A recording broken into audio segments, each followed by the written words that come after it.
শাহি পনির রান্না হচ্ছে, তাই জন্য এখানে পনিরগুলোকে আমি একটু 1 কিলো মতো পনির নিয়েছি, নুন হলুদ দিয়ে মাখিয়ে নিয়েছি। এবার এখানে একটা ব্যাটার গুলে নিয়েছি, সেই ব্যাটারের মধ্যে দিয়ে এরকম একটা একটা করে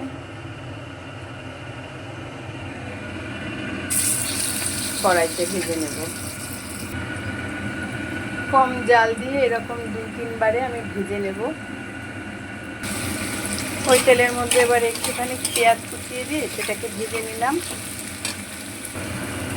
সামান্য নুন দিয়েছি, যেহেতু সস দেবো তাই বেশি নুন দিইনি। ক্যাপসিকাম দিয়ে দিলাম,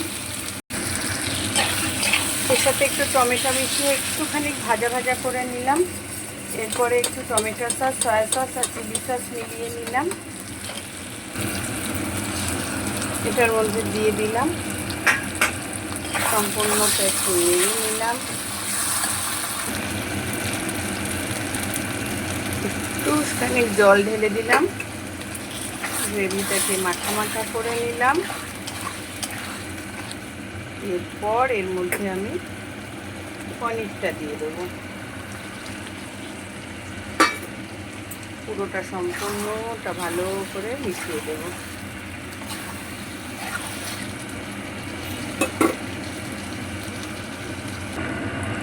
সুন্দর করে একটু ফুটিয়ে নিলাম,